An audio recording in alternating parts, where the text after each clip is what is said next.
अतिक्रमणाच्या मुद्द्यावरून चर्चेत आलेला विशाळगड आता अतिक्रमण मुक्त होताना दिसतोय। गडावरील तब्बल 106 अतिक्रमण काढण्यात आली आहेत, त्यामुळे विशाळगड आता मोकळा श्वास घेताना दिसतोय। महाड तालुक्यातील राजेवाडी गावात एका घरात मगरीचं पिल्लू शिरल्याची घटना घडलेली आहे। घरात पिल्लू दिसल्यामुळे खळबळ माजली। दरम्यान वन विभागाकडून मगरीच्या पिल्लाचं रेस्क्यू करण्यात आलं। यवतमाळच्या पांढरकवडा कृषी उत्पन्न बाजार समिती निवडणुकीत शिवसेने आणि काँग्रेसने बाजी मारली आहे, तर भाजपाचा धुव्वा उडालाय। शिवसेना आणि काँग्रेस प्रणित आघाडीचे 18 पैकी 17 संचालक निवडून आले, तर एक अपक्ष संचालक निवडून आलाय, तर भाजपाला खातं सुद्धा उघडता आलेलं नाही।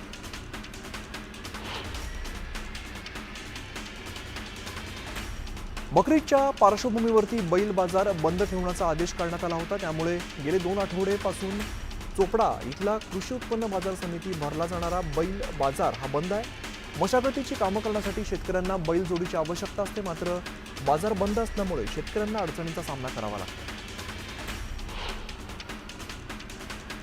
वर्ध्यात सर्वसामान्य नागरिकांच्या तक्रारींची सोडवणूक करण्यासाठी पालकमंत्री पंकज भोयर यांनी जिल्हाधिकारी कार्यालयात जनता दरबार घेतला। यावेळेला जिल्हाभरातील नागरिकांच्या समस्या सोडवण्यात आल्या।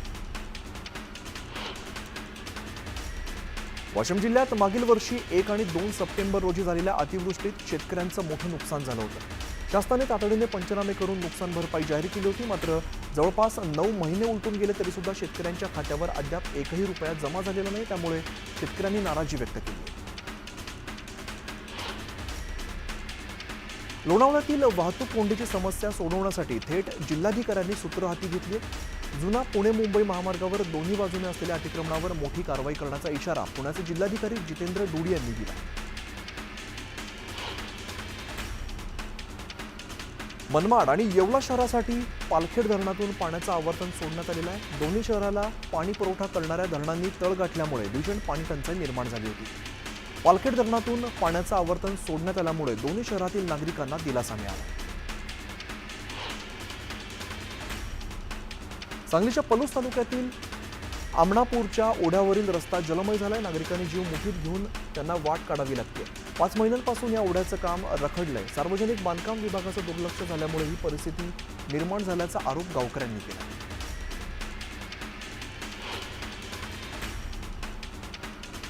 नागरिकांनी स्वागत करण्यासाठी शाल बुके न आणता 11 कापडी पिशव्या आणाव्यात असं आवाहन पर्यावरण मंत्री पंकजा मुंडेंनी केले। पर्यावरण विभागाने सध्या प्लास्टिक मुक्तीची मोहीम हाती घेतली आहे। या मोहिमेचा भाग म्हणून पंकजा मुंडेंनी नागरिकांना कापडी पिशव्या आणण्याचं आवाहन केलं। पैठणमध्ये प्रधानमंत्री आवास योजनेच्या दुसऱ्या टप्प्याचा शुभारंभ करण्यात आला आहे। घरकुल योजनेची नावनोंदणी सुरू करण्यात आली असून घरकुल लाभार्थ्यांनी नाव नोंदणीसाठी नगरपालिका प्रशासनाकडे संपर्क साधावा असं आवाहन मुख्याधिकारी डॉक्टर पल्लवी अंभोर यांनी केलं।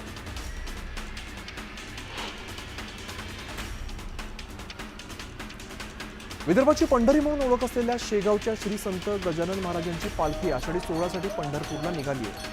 आज पालखीचं आगमन वाशिम जिल्ह्यातील मेडशी या ठिकाणी झालंय, तर पालखीमध्ये 700 पेक्षा अधिक वारकऱ्यांनी सहभाग घेतला।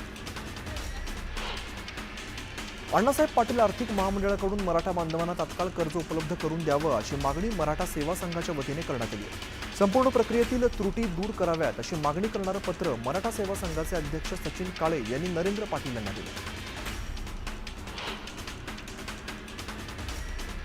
जळगाव जिल्हा अधीक्षक कृषी अधिकारी कार्यालयाअंतर्गत कार्यरत असलेल्या लिपिक वर्गीय कर्मचाऱ्यांनी विविध मागण्यांसाठी काम बंद आंदोलन सुरू केले। आंदोलनामुळे कृषी विभागाचं प्रशासकीय कामकाज ठप्प झालंय।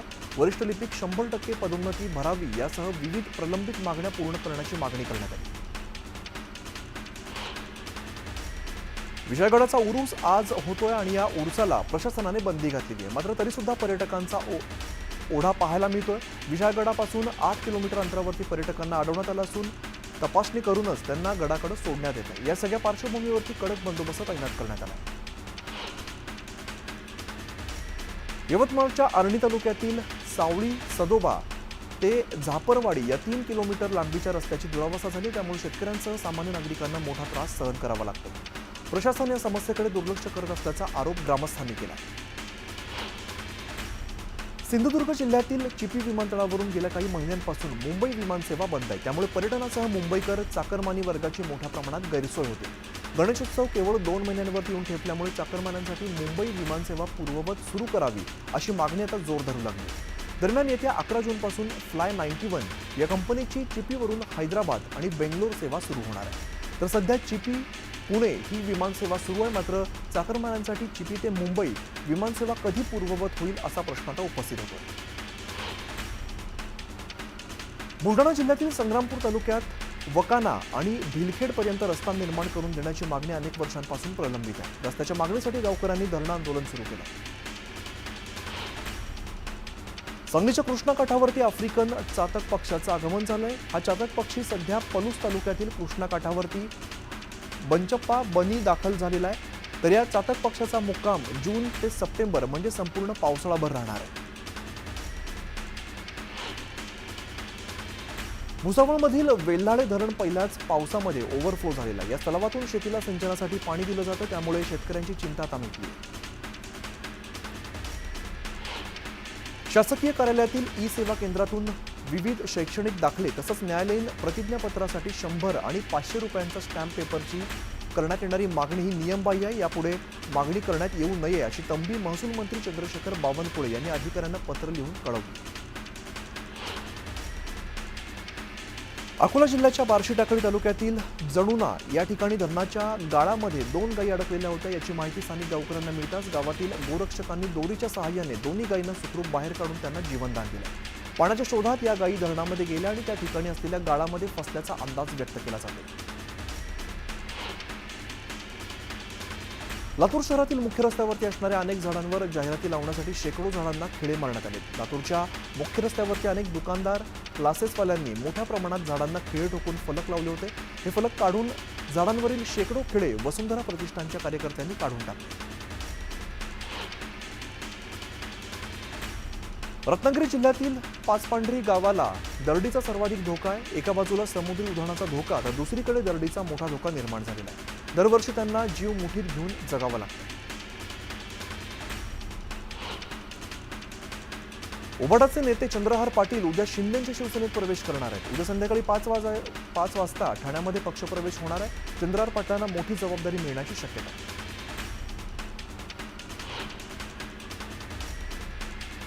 उद्धव ठाकरे आणि राज ठाकरे यांच्यात अद्याप थेट संवाद झालेला नसल्याची सूत्रांची माहिती आहे. ठाकरे बंधूंमध्ये अद्यापही कोणतंच थेट बोलणं झालेलं नाहीये. दोन्ही भावांमध्ये नातेवाईकांच्या माध्यमातून संवाद सुरू असल्याची माहिती आहे. राज आणि उद्धव दोन्ही भाऊ एकत्र येण्यात नातेवाईकांनी पुढाकार घेतल्याची माहिती मिळते.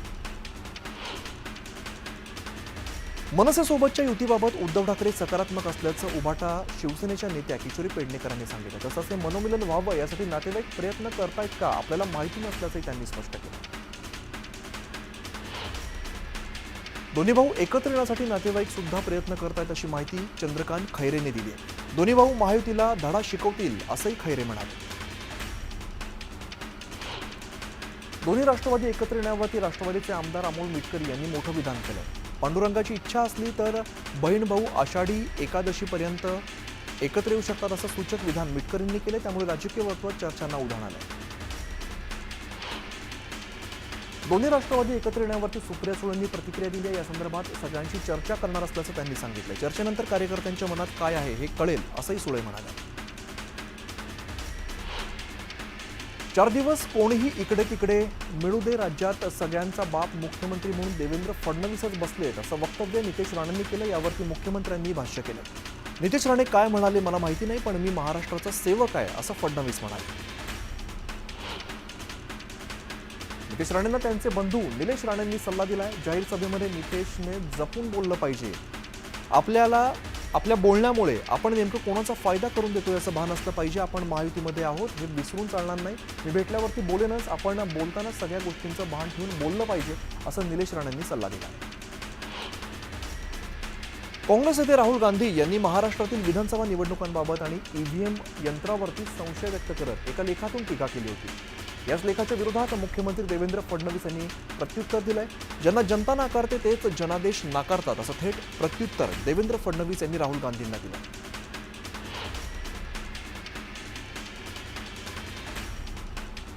मंत्री गुलाबराव पाटलांनी राहुल गांधींवरती निशाणा साधला. जेव्हा काँग्रेसच्या जास्त जागा निवडून येतात तेव्हा कोणतंच फिक्सिंग नसतं. ज्यावेळेला आमच्या जागा जास्त निवडून येतात त्यावेळेला फिक्सिंग नसतं असा टोला त्यांनी लगावला.